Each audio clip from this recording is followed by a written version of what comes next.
Assalamualaikum warahmatullahi wabarakatuh.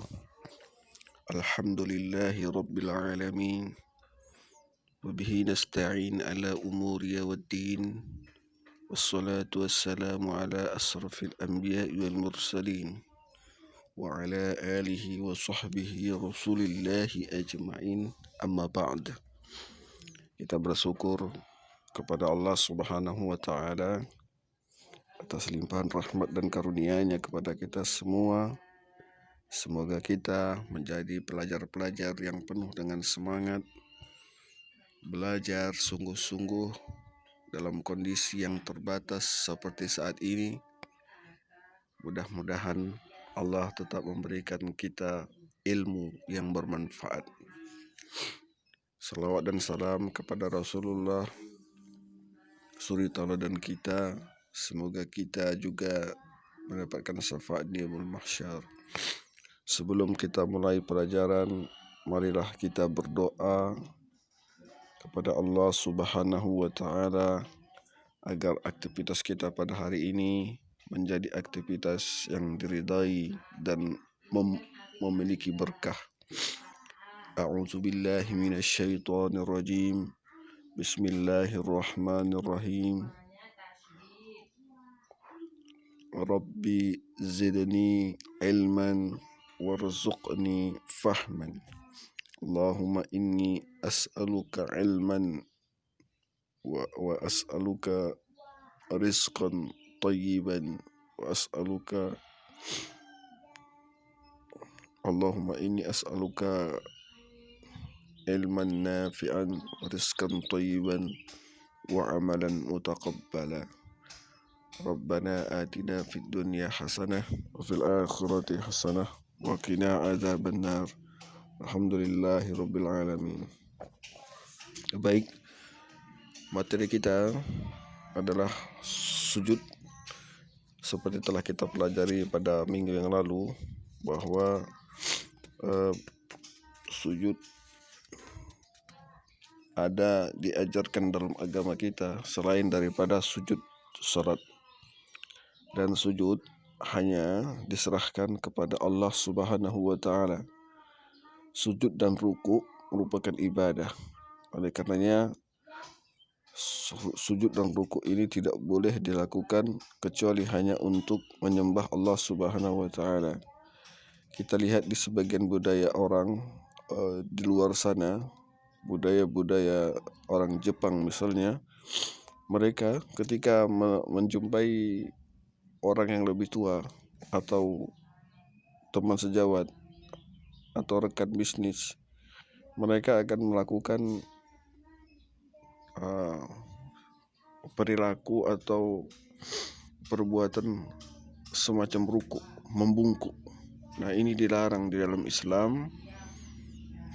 Membungkukkan badan kepada makhluk adalah bagian daripada ruku dan ini diharamkan dalam Islam. Oleh karenanya budaya ini harus kita hindarkan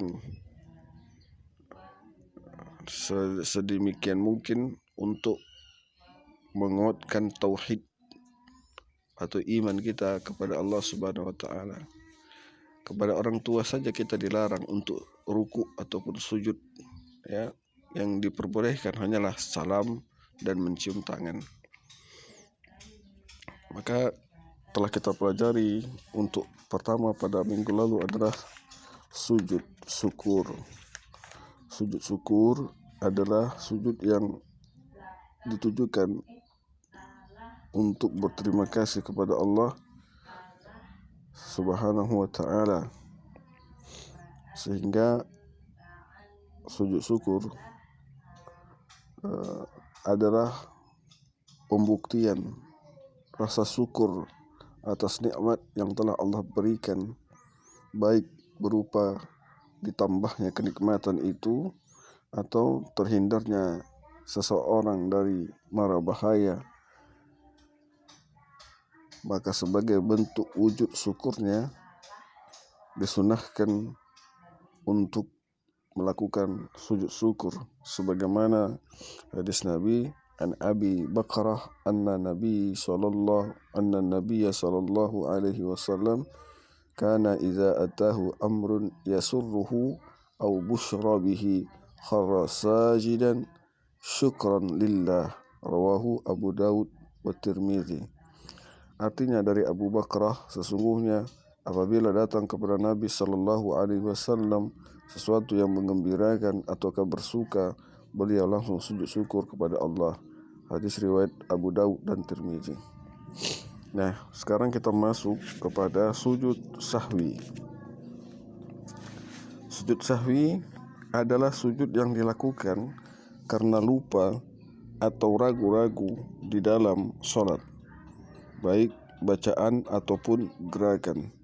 Sujudnya 2 kali dan dilakukan setelah membaca tahiyat akhir sebelum salam. Dasar melakukan sujud syukur adalah sabda Nabi sallallahu alaihi wasallam an Abi Sa'id Al-Khudri qala an-nabiy sallallahu alaihi wasallam idza syakka ahadukum fi salatihi falam yadrikum صلى ثلاثا أو أربعا فليطرح الشك وليبني على ما استبقن ثم يسجد سجدتين قبل أن تسلم، رواه أحمد ومسلم. Artinya dari Abu Sa'id Al-Khudri, Nabi sallallahu alaihi wasallam bersabda, apabila salah seorang dari kalian ragu dalam salat apakah ia sudah mengerjakan 3 atau 4 rakaat, maka hendaklah dihilangkan keraguan itu dan diteruskan salatnya menurut yang diyakini, kemudian hendaklah sujud 2 kali sebelum salam. Hadis riwayat Ahmad dan Muslim. Nah, dalil inilah yang kita pakai untuk menjadi dasar sujud sahwi di dalam salat ketika kita lupa bacaan atau lupa rakaat atau ragu-ragu dalam hal itu. Nah, dari sini kita bisa pahami bahwa sebab-sebabnya adalah ketika lupa meninggalkan salah satu rukun salat seperti lupa melakukan ruku, i'tidal atau sujud. Nah, ini adalah rukun salat ya. Ruku, i'tidal dan sujud itu adalah bagian daripada rukun salat. Yang kedua, lupa atau ragu jumlah rakaat. Ketika salat sudah sujud mau rakaat terakhir, lupa berapa rakaat. Nanti kalau kita lupa, teruskan salatnya menurut keyakinan kita, lalu nanti sujud 2 kali sebelum salam. Jadi sujudnya sebelum salam. Yang ketiga, lupa membaca doa kunut atau bagi yang membiasakan doa kunut ya. Bagi mazhab Imam Syafi'i, doa kunut adalah doa yang sangat dianjurkan, yang tidak boleh ditinggalkan. Ya, ini bagi mazhab Imam Syafi'i. Tapi mazhab yang lain mengatakan doa kunut itu tidak wajib dan tidak mengapa ditinggalkan. Namun untuk mazhab Syafi'i, doa kunut menjadi doa yang wajib dan tidak boleh ditinggalkan, sehingga jika ditinggalkan lupa membacanya wajib melaksanakan sujud sahwi ya, sujud sahwi. Ini untuk mazhab Imam Syafi'i. Yang keempat, lupa melakukan tasyahud awal. Lupa melakukan tasyahud awal. Jadi tasyahud awal itu kita lupa, ketika rakaat kedua kita langsung tegak. Ketika rakaat kedua duduk tasyahud kita langsung tegak untuk sholat di luar daripada sholat subuh ya. Yang kelima, kelebihan atau kekurangan dalam jumlah rakaat. Kelebihan atau kekurangan dalam jumlah rakaat. Biasanya kalau hal seperti ini ketika berjamaah, imam lupa, dia terlanjur salam, lalu ada jamaah yang mengingatkan, Ada jamaah yang mengingatkan bahwa rakaat itu kekurangan. Maka jika kekurangan, imam bersama jamaah berdiri kembali. Jika kekurangannya 1 rakaat, dia penuhi lagi 1 rakaat itu. Lalu sebelum salam dia pun melaksanakan sujud sahwi. Baik ya. Dalam untuk satu kasus rakaat ya. Untuk tata caranya, 1,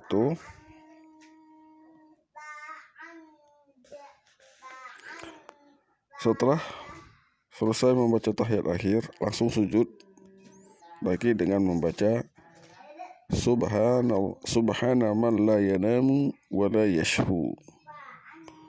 Artinya Maha Suci Allah yang tidak tidur dan tidak lupa. Yang kedua, bangun dari sujud disertai dengan mengucapkan takbir. Dan yang ketiga, kemudian duduk sebentar lalu takbir dan dilanjutkan sujud lagi dengan doa yang sama dengan sujud yang pertama. Yang keempat, duduk kembali dan diakhir dengan salam. Ya, ini insyaallah mudah untuk kamu. Dan ini harus kamu ketahui karena ini penting. Ya, karena syaitan sangat suka mengganggu orang yang sedang sholat, terutama sholat sendiri atau munfarid. Ya, sholat sendiri atau munfarid ini sangat sering untuk diganggu oleh syaitan. Ya, syaitan itu ketika azan berkumandang ia lari terbirit-birit sambil buang angin. Tapi setelah iqamah nanti orang takbir atau ikhram untuk sholat pertama dia datang untuk mengganggu. Ya, makanya sholat berjamaah itu afdal, lebih utama dari sholatul fardhi atau sholat munfarid, sholat sendiri. Kenapa? Itu tadi salah satu contohnya adalah jamaah yang ikut sholat bersama imam biasanya tidak akan pernah lupa rakaat karena mengikut imam. Ya, kelupaan atau kealfaan akan terjaga dengan adanya imam. Nah, disinilah kelebihan daripada sholat berjamaah.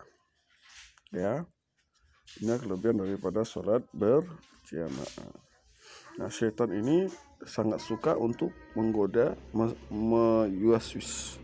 Makanya dalam sholat, setelah kita membaca doa iftitah, kita disunahkan berta'awuz. A'udzu billahi minasyaitonir rajim min hamzihi wa nafthihi wa nafsihi. Itu doanya, ta'awuznya ya. Aku berlindung kepada Allah dari godaan setan yang terkutuk dan dari penyakit gilanya, dari kesombongannya, dan dari syair-syairnya. Ya, ini doa atau mohon perlindungan kepada Allah ketika sholat.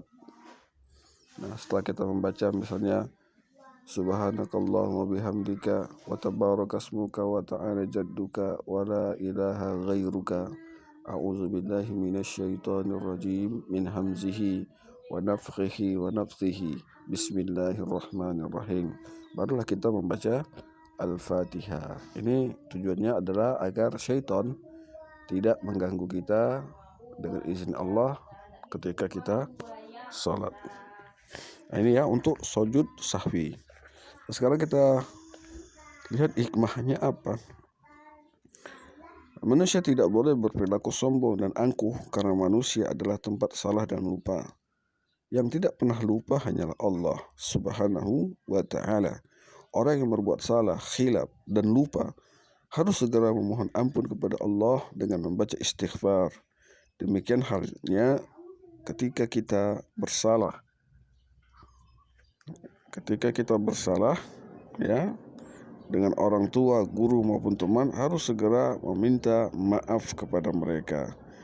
Hikmah berikutnya adalah kita diajarkan untuk bisa memahami bahwa orang lain juga bisa salah.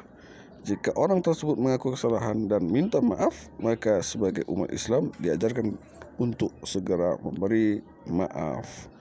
Ingatlah bahwa sifat takabur itu bisa terjangkit kepada siapa saja, kapan saja, dan mana saja. Jadi sujud sahwi ini dapat kita ambil hikmahnya adalah pelajaran untuk saling memaafkan, dan kita menyadari akan kealfaan dan kelemahan kita, dan kita mengakui bahwa tidak ada yang sempurna di atas muka bumi ini kecuali Allah Subhanahu wa ta'ala. Baik, kita masuk kepada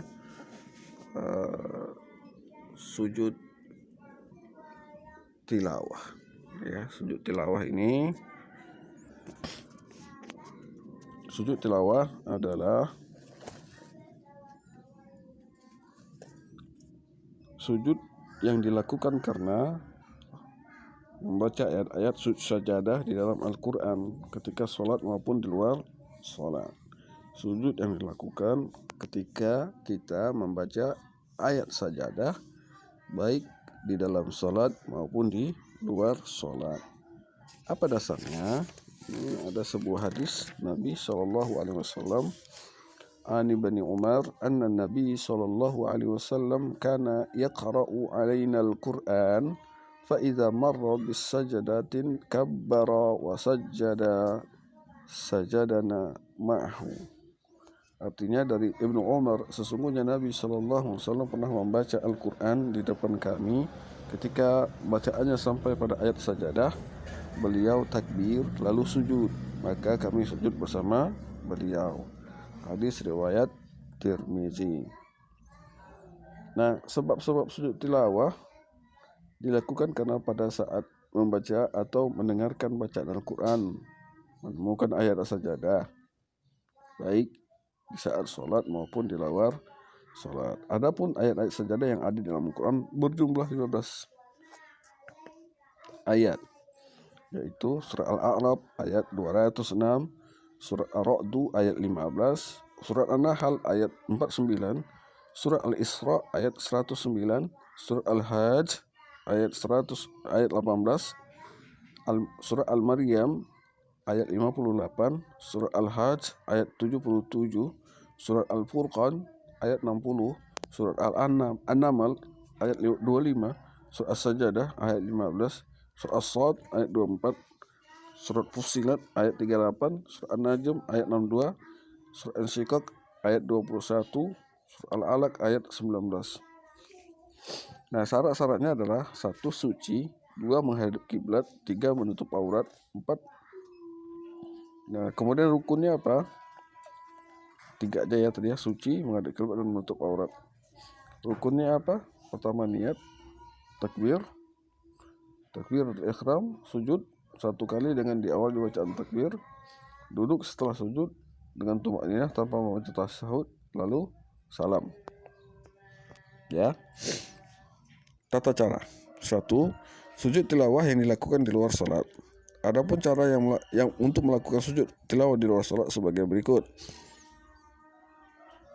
Berdiri menghadap kiblat, berniat, takbir ihram, sujud 1 kali. Ya.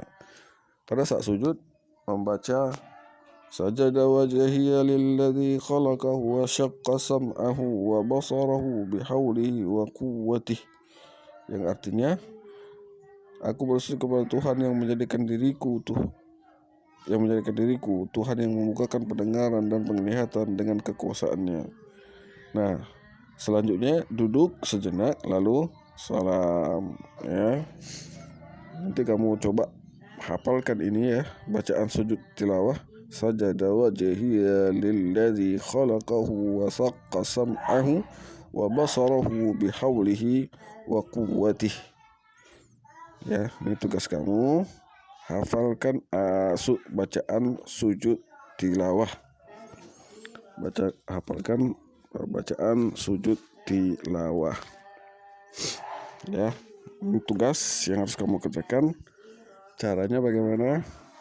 Kamu hafalkan dalam bentuk rekaman suara saja. Jangan lupa sebutkan nama dan kelas, kirim ke grup. ya. Nanti kamu bisa kirim ke grup untuk tugas. Nah, sujud tilawah yang dilakukan di dalam sholat, yaitu adapun caranya, pada saat kita sedang berdiri dalam sholat membaca ayat sajadah atau imam membaca ayat sajadah, kita langsung melakukan sujud 1 kali dengan membaca doa sujud tilawah. Ya, ketika imam membaca ayat yang mengandung bacaan sujud, ya, bacaan sujud, ya, ada kalimat sujud di situ, ada kalimat sujud, wasjud waqtarib, gitu ya, misalnya pada surat Al-Alaq ayat 19 itu. Maka kalau imam sujud, ya, maka kita harus sujud bersama imam. Biasanya yang dibaca adalah surat sajadah. Nah, surat sajadah sampai habis, dan ketika dia membaca surat sajadah itu pada ayat ke-15, maka imam biasanya akan melaksanakan sujud. Nah, kalau imam sujud, maka kita pun harus ikut sujud dan membaca bacaan atau doa sujud tilawah. Setelah selesai melakukan sujud tilawah, maka kita langsung berdiri dan melanjutkan sholat kembali. Ya, nah ini untuk sholat sujud sunnah sujud tilawah. Apa hikmahnya? Beberapa hikmah yang dapat kita petik adalah: 1. Dijauhkan dari godaan syaitan. 2. Lebih menghayati bacaan dan makna Al-Quran yang sedang dibaca. 3. Mendekatkan diri kepada Allah, karena sujud adalah bagian daripada ibadah, mengagungkan firman-firman Allah, mengagungkan kalimat-kalimat sujud sebagai bukti penyembahan kita kepada Allah Subhanahu wa Ta'ala. Ya, dengan begitu, ada sebuah hadis, seorang sahabat mengatakan kepada Rasul, "Ya Rasulullah, aku mohonkan kepada Allah Subhanahu wa Ta'ala agar aku dapat menemanimu dikala di surga kelak." Maka Rasul mengatakan, apa ada yang lain? Lalu dijawab, "Tidak ya Rasulullah, aku hanya ingin menjadi temanmu di dalam surga."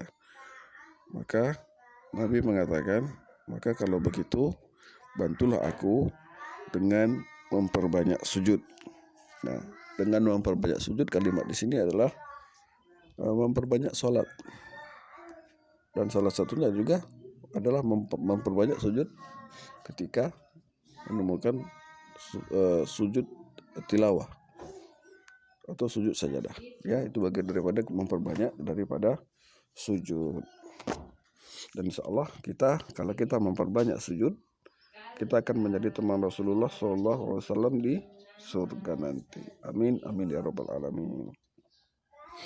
Baik ya, sampai di sini dulu pelajaran kita. Ingat tugasnya menghafalkan bacaan sujud tilawah. Direkam dalam bentuk audio, dikirim ke grup. Ya, dikirim ke grup. Ini sedikit saja. Sajada wajhiya lilladzi khalaqahu wa saqqa sam'ahu bihaulihi wa quwwatihi. Tidak perlu pakai arti, ya. Hafalkan saja dalam bentuk Arabnya. Demikian. Astaghfirullah, astaghfirullah, astaghfirullah. Subhanakallahumma wa bihamdik, asyhadu an la ilaha illa anta, astaghfiruka wa atubu ilaik. Wabillahi taufiq wal hidayah. Assalamualaikum warahmatullahi wabarakatuh.